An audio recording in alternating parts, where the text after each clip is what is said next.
frankly and quite seriously, this government has been mired in waste, mismanagement and scandals.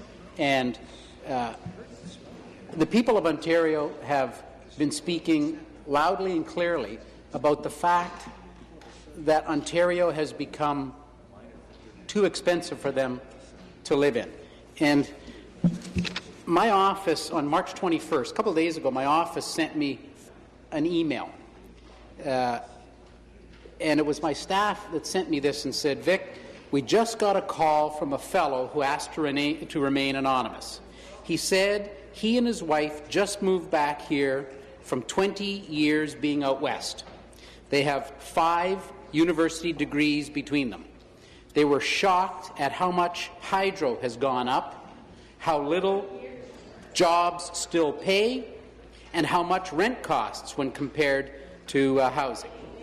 Also, they couldn't find a doctor, so they're moving back out west. Speaker, that's one email. It's just a reality that this government has made Ontario far too expensive. This last budget has hurt the population of Ontario. And quite frankly, the people just don't trust this government with their money any longer.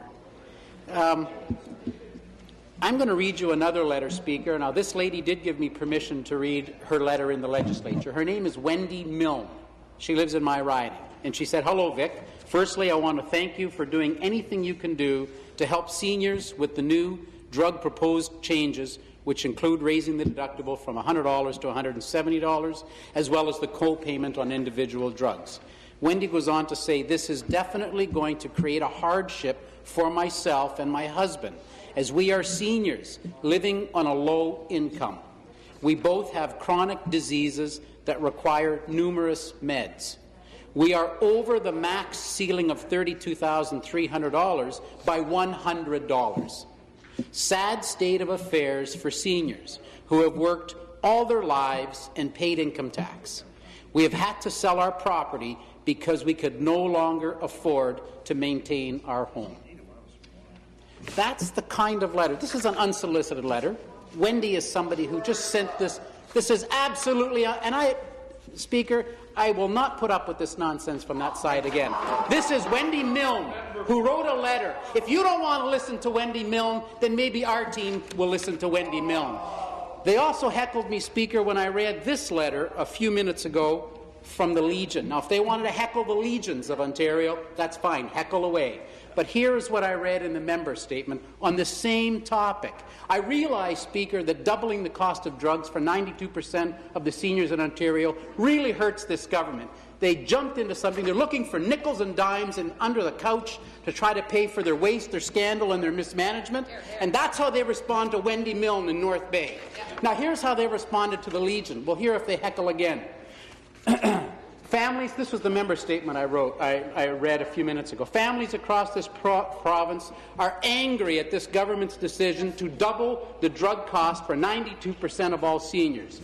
At a recent Royal Canadian Legion convention held in Dunchurch, North Bay's Preston Quirk and Jim Thompson brought forth a motion expressing their displeasure. It reads, whereas the proposed Ontario budget will have a drastic effect on the health and lifestyle of our senior population and may force more seniors into poverty, therefore be it resolved that we, the members of the Royal Canadian Legion attending the Zone H2 Convention, strongly urge the provincial government to reconsider the changes to the Ontario Drug Benefit Program in their proposed budget. Speaker, I'm glad we didn't have the Legion heckled this particular time.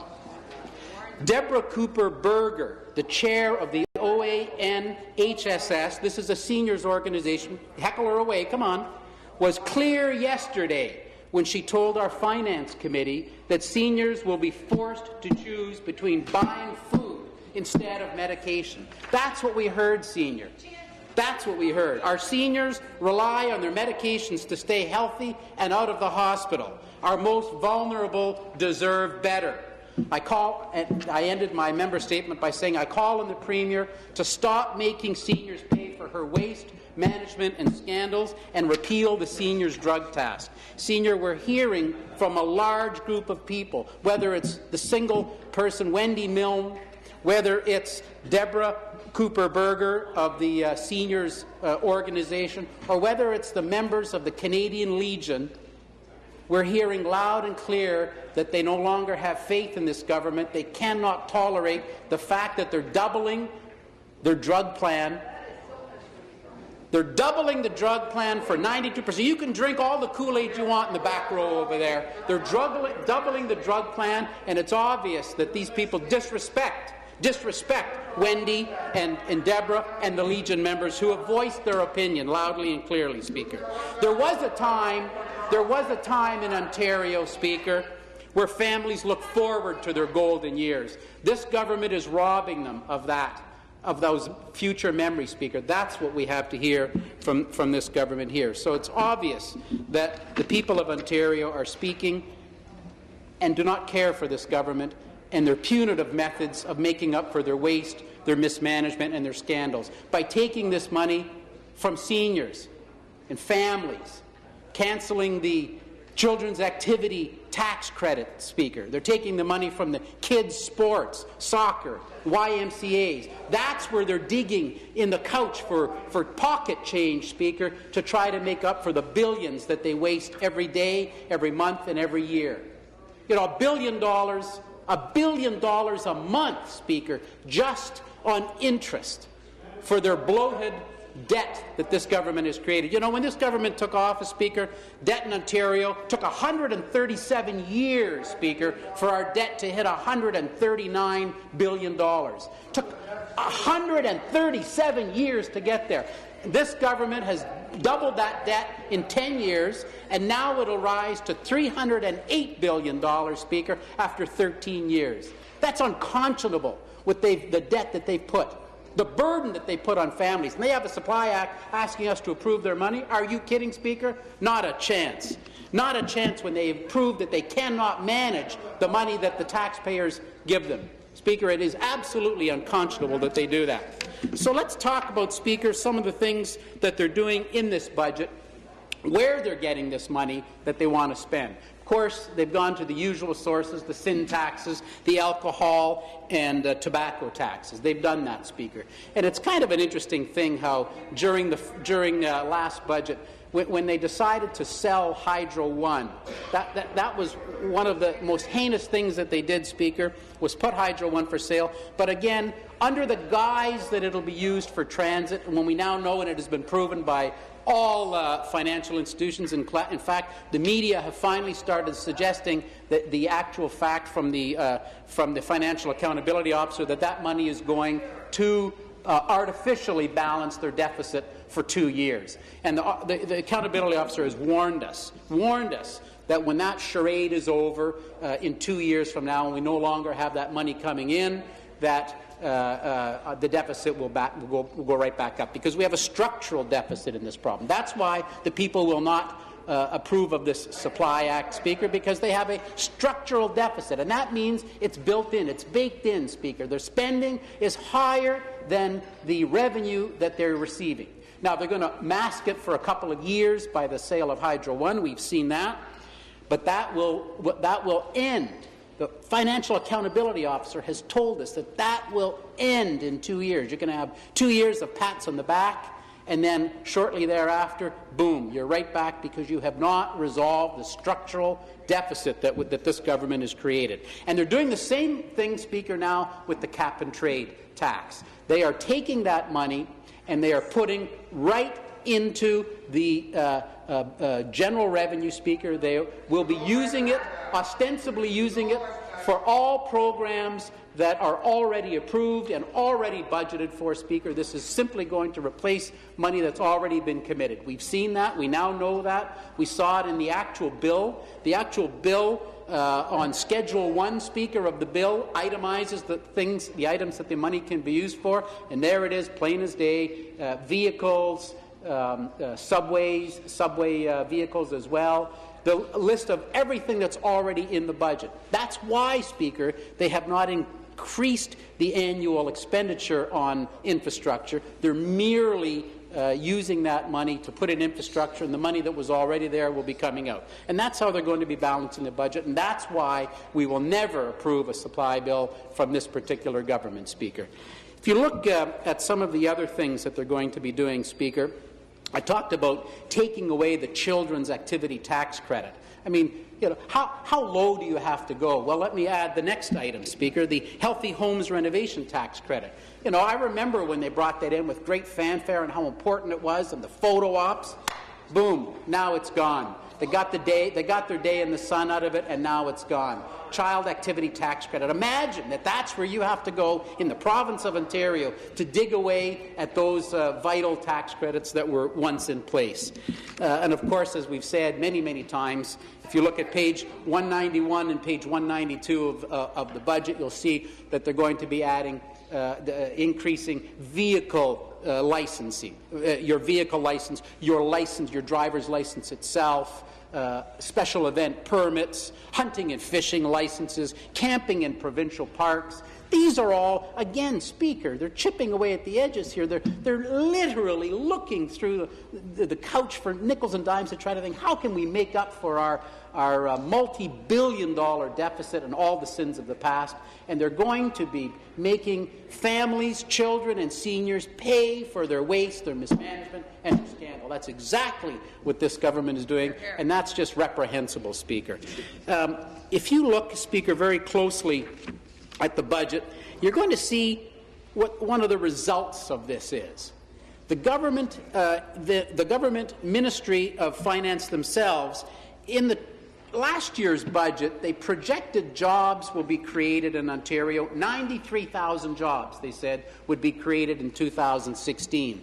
Now, because they've put all those punitive taxes on children, seniors, and families, because all those tax credits are gone and all of those other fees are going up, this will take millions out of the economy, Speaker. And because of that, their own Ministry of Finance now has readjusted their job forecast for this year down from 93,000 originally forecast to 78,000, because costs are going to be going up and people will not have the money to spend that they originally were going to have.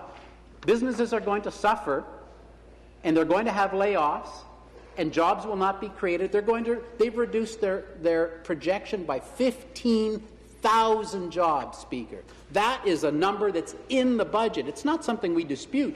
We agree, Speaker, that their punitive action is causing these job losses. In fact, they also took last year's number where they predicted a 1.3% increase in employment. They've downgraded their own prediction to 1.1%. All of the added costs in this budget, Speaker, are going to reduce disposable income, they're going to depress consumer spending, and cost the people of Ontario jobs. That's in their own document, Speaker. That's not something that we would argue. Speaker, these are some of the reasons why we can never support this government's supply bill. I think one of the most concerning items that we have is what they've done to the energy sector. Now, we heard from the Auditor General just in December where she told us that they could have put in the same amount of green energy that they have put in today. If they hadn't have changed the contracts to this overly generous contract, we could have had the same amount of green energy for $9.2 billion less. Can you imagine, Speaker, what we could have done in the province of Ontario with this extra $9.2 billion? If I said million earlier, I apologize. It's billion. Speaker, this is the one that we hear most from people, is their energy bills, where they just can't seem to make it. I held a session in North Bay for seniors last week when I was home on constituency week. And Bonnie Beam, she was one of the seniors who came into my office. And she told the media how she can only turn the heat on in her bathroom because the cost of hydro is, in her words, astronomical. That's the only room she can afford to heat, Speaker. And she also told the media, she said that her heat is turned off in the bedrooms. When the temperature drops below 30 degrees, she might turn the heat on a little in the kitchen. This is the Ontario that this government has created. It was not the government, it was not the Ontario they stepped into in 2003. That is not. When our debt to GDP was a respectable and admirable 27%. Today, it's an embarrassing 40%. And what that means in plain language, Speaker, is the fact that we grew our expenses faster, Speaker, than the economy grew. So our debt grew because we spent more money than we take in.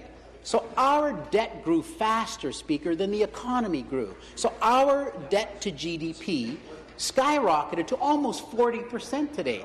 Speaker, that's awful when you look at world standards and you look at what they inherited when they took office.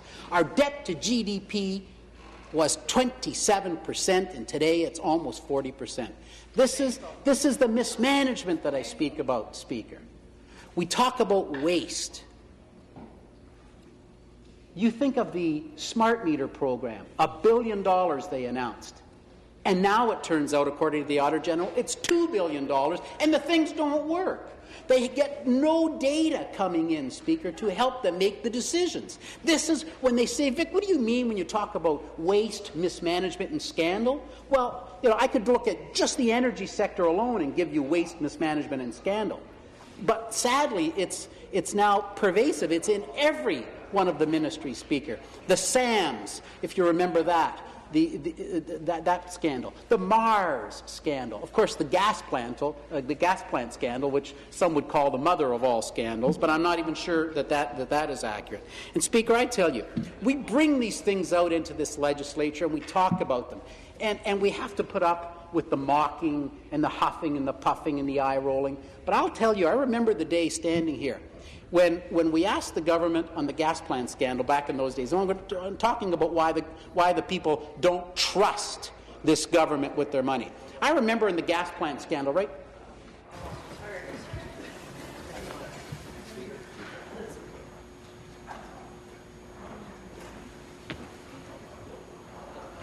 It's a little noisy in the back room there.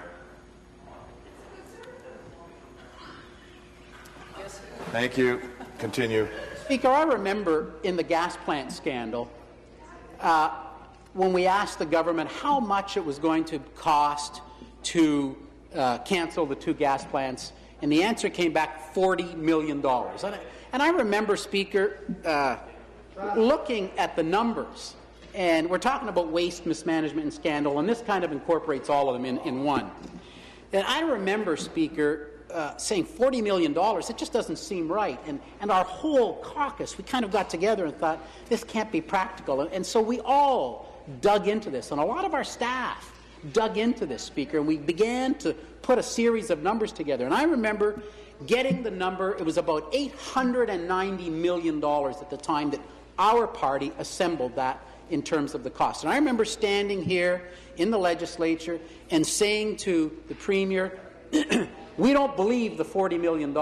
In fact, our number today, with what we now know, is $890 million. But we think it's going to go higher. And I remember saying, it will cost more than $1 billion. And I remember the laughter over there and the Inspector Clouseau lines and all the smug remarks that came from over there. And I remember the Premier of the day saying, oh, now it's $1 billion. Well, why not $2 billion? Why not $10 billion? And laughter and laughter. And of course, the Auditor General comes out and says, it's $1.1 billion.